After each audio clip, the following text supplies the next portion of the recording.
자, 부차적 손실은요, 우리 다할치식에서 HL은 FD분의 L 2G분의 U의 제곱이에요. 그죠? 그런데 부차적 손실 같은 경우는 이게 부속물이기 때문에 뭐 T 같은 경우는 요렇게 생겼잖아요. 그죠? T가 요렇게 생겨서 이게 직관을 요렇게 연결하게끔 되어 있는 요 T잖아요. 요 D 계산하기도 뭐하고, 그죠? L 계산하기도 뭐하죠, 그죠? 그잖아요. 그러니까 이 식을 우리가 사용하기가 참 애매해요. 애매하기 때문에 T 같은 경우 D가 여기와 여기와 여기가 길이가 직경이 같을 수도 있지만 다를 수도 있죠, 그죠? 이렇게 생긴 애도 있다고요, 요렇게요. 요렇게 생긴 애도 있단 말이에요. 요거 40 쓰고 요거 뭐 32 쓰고 그럴 수도 있단 말이에요. 그죠? 이거 40 쓰고. 그죠? 그럴 경우에 D를 계산하기가 애매하기 때문에 우리 달시식에서 요 앞에 있는 요 FD분의 L 요거를 그냥 K라고 뭉뚱그립니다. 그리고 2G분의 U의 제곱 이렇게 씁니다. 그죠? 그래서 요 K를 우리가 손실계수라 그래요. 손실계수라 그래서 이 손실계수를 각각 T일 때는 이 K 값이 얼마, L 보일 때는 얼마, 그죠? 앵글 밸브일 때, 개폐 밸브일 때 이 K 값이 각각 주어지게 돼요.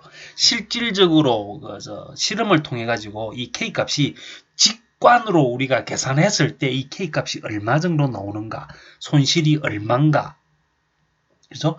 직관으로 계산할 때 직관 길이 얼마에 해당하는가, 뭐 이런 것들을 다 표로 만들어 놨다고요. 오케이?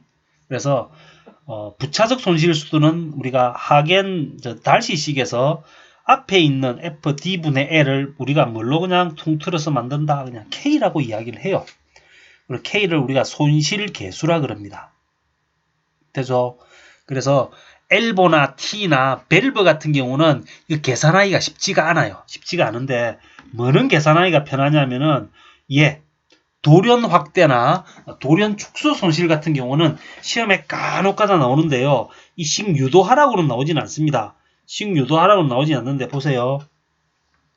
갑자기 정대를 하게 되면요. 갑자기 확 하고 이렇게 늘어나게 되면은 여기 속도는 이렇게 빨라요. U와는 속도가 빨라. 여기는 속도가 느리겠죠. 이렇게 U2 그리고 속도가 느릴 거예요.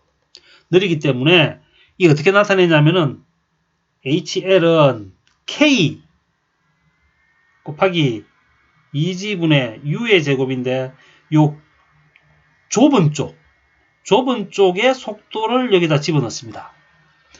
어느 쪽요? 좁은 쪽. 그러니까 D 값이 작은 쪽. 그죠? 이렇게 집어넣고 요 K 값을 면적의 비로 나타냅니다. 면적의 비로. 그래서 요 식은 원래 실기 시간에는 외워야 되는데요. 필기에서는 요 식을 줍니다. 1 마이너스 넓은 쪽 분의 좁은 쪽의 제곱. 요 식으로 풀어요. 여기 Q와 여기 Q는 갖다 놓고 풀면 되거든요. 그죠? 그래서 손실 수도는 이 속도 수도의 변함만큼, 왜냐하면 달시식은 어차피 속도계수 앞에 마찰계수나 이런 걸 집어넣기 때문에 속도의 변화, 속도 수도의 변함한 만큼 뭐가 된다? 손실 수도가 된다라고 보거든요. 그죠? 그래서 손실 수도는요, 2G분의 V1의 제곱 마이너스 2G분의 V2의 제곱 이렇게 나타낸다고요. 이렇게 나타냅니다. 근데 벡터이기 때문에 식을 이런 식으로 나타내요. 이런 식으로. 델타 U의 제곱으로 나타냅니다. 델타 U의 제곱으로. 되죠? 그래서 돌연 확대 손실 같은 경우에는요. 이렇게 나타냅니다. K 곱하기 2G분의 U의 제곱인데 이 U는 어느 쪽요? 좁은 쪽. 돌연 축수 볼게요. 돌연 축수 쪽 봐도 K분의 뭐요? K분의 2G U의 제곱인데 이 속도 U가 어느 쪽? 좁은 쪽. 자, 문제 풀면서 할게요. 문제 풀면서. 그래서 부차적 손실 수도 HL은 어떻게 나타난다? K 2G분의 U의 제곱. 근데 이 K 값이 직관에서의 누구랑 같다? 요거랑 같다. 요거 하나 기억합니다. K는 FD분의 L. K는 FD분의 L로 계산합니다. 이 유도 안 하겠습니다. 유도 다 돼 있으니까요. K는 FD분의 L로 나타낸다. 오케이? 그리고요. 볼게요. 여기서 완만한 확대, 관 부속물에 의한 손실 뭐 다 나오죠. 그죠? 다 나오는데 여기서 K값을 주어지게 되면요. K값을 주어지게 되면 이 K값이 어떻다고요? K는 FD분의 L 이렇게 나타내요. 그랬을 때 이 관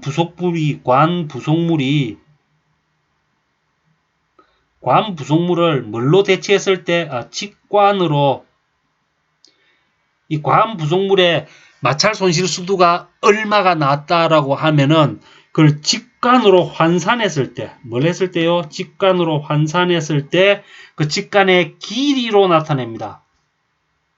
직관의 길이가 한 10m인데 10m에 해당되는 마찰 손실 수두가 앵글 밸브의 마찰 손실 수두와 같더라 라는 거죠.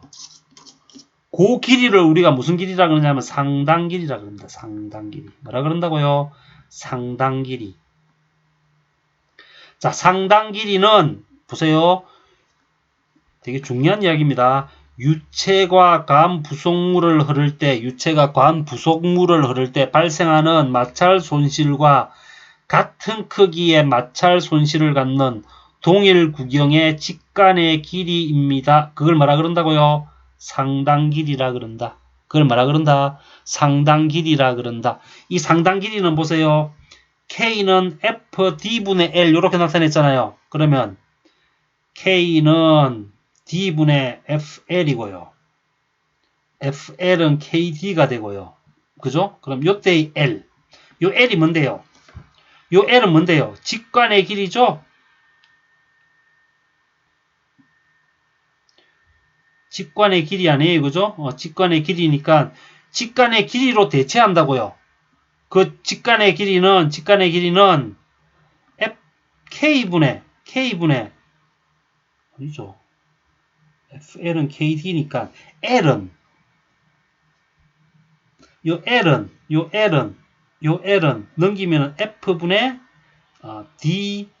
KD 이렇게 된다고요. 그죠? 요거를 우리가 뭐라 그래? 상당 길이라 그런다고요. 그러니까 만약에 직관에 뭘 주고 구경을 주고 마찰 손실 수도 두고 K를 줄 때 뭘 계산하라고요? 상당 길이를 계산하세요. 그러고 시험에 나옵니다. 볼게요. 문제 안 볼게요. 문제 있나요? 이 볼게요. 이 보세요. 관의 등가 길이, 상당 길이의 정의는 단 손실 개수는 K고 관의 지름은 D고 마찰 개수는 F이다라고 했죠. 그죠? 그러면 상당 길이라 그랬으니까 F D분의 L 2G분의 U의 제곱인 무슨 실은 다갈식은 관 부속 그죠? 부차적 손실로 봤을 때는 얘가 되고요. 그럼 얘는 얘와 같고요. 맞아요. 요 K를 뭘로 환산하면 요 L로 환산하면 L은 F분의 D 곱하기 K가 된다. F 곱하기 D분의 K가 된다. 답은 3번 이렇게 되는 거예요. 되죠? 이걸 우리가 상당 길이라 그럽니다. 상당 길이. 7장이네요. 7장이죠. 우리 끝났네요. 그죠?